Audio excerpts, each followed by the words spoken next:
This episode of Moonlight Night is so tragic. Stephen was hit by High Priest's gun.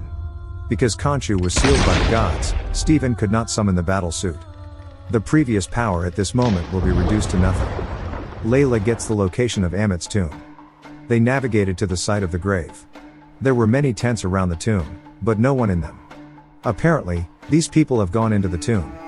Stephen and Layla went down the tomb and found 6 passages. Stephen drew a pattern on the stone based on his previous knowledge. This is the Eye of Horus.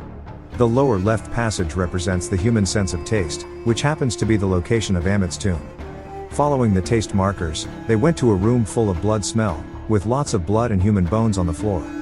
Stephen came upstairs looking for an exit when a weird monster came in dragging a living man. The monster placed the man on a stone table and unraveled it. Stephen and Layla are afraid to make a sound for fear that they will be found by the monster. Layla tries to escape and moves slowly, accidentally bumping into a jar. The monster also heard the sound. The monster jumped to the second floor, and Stephen shouted, "Run! I find you!" Stephen pushed the shelf down, and they immediately split up to escape. Layla ran to the edge of a cliff and almost fell off. She planned to step along the wall to the opposite side. Suddenly there was a black hand sticking out of the wall. The monster's hand almost caught Layla. She breathed a sigh of relief. The next second, Layla also broke one of the monster's hands. The monster and Layla started a fierce struggle. The monster was about to eat Layla. Layla pulled out a flare and stuck it in the monster's eye. Finally, he threw the monster down to the cliff. Layla had just ended up fighting with the monster.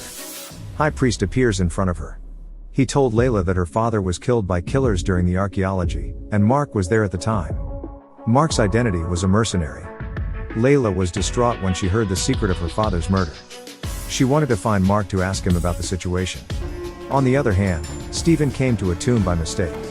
Stephen was sure that it was Ammit's sarcophagus after carefully observing the writing on the coffin. He pushed the coffin open, and there was the sealed Ammit. Stephen then reached into the body and took out the long sealed Ammit stone statue. At that moment, Layla arrived at the tomb. Stephen held the stone statue and wanted to celebrate with Layla, but Layla directly asked Mark who killed her father. Mark had no choice but to tell her that the partner had killed Layla's father, and he tried to stop the partner but failed, and he was also shot there. Suddenly there was movement in the corridor. Mark told Layla to hurry to find the exit. He took an axe to fight out. A group of killers came to the door. The person who came was the High Priest. Mark pretended to hand over the stone statue, saw the killers approaching. He started to fight immediately. High Priest pulled out a pistol.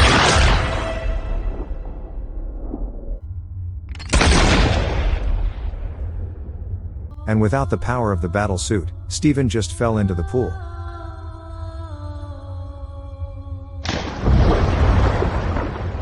I can't save anyone who won't save themselves. Suddenly he slowly opened his eyes and found he was in a mental hospital. We won. I won. The Layla next to him is a nurse. Mark looked at himself in the mirror and called out to Stephen. He then went to the director's office. Amazingly, the director was High Priest. High Priest began to enlighten Mark.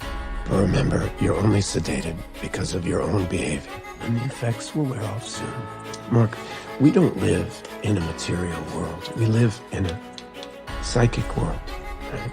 We're only able to make indirect inferences about the nature of reality. Like take, for example, this pen, right? What was once all in your head is a fantasy. Mark looks around slowly and finds the High Priest's scepter here. There is a sculpture of a constellation. There is also a painting of a dream world. There were pyramid ornaments on the table. Everything in the room was related to Egypt. Mark came to his senses and immediately stood up to escape.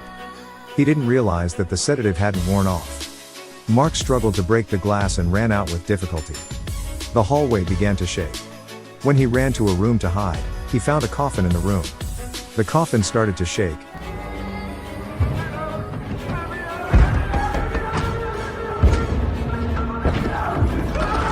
And Mark opened it up. He found Stephen to be locked inside.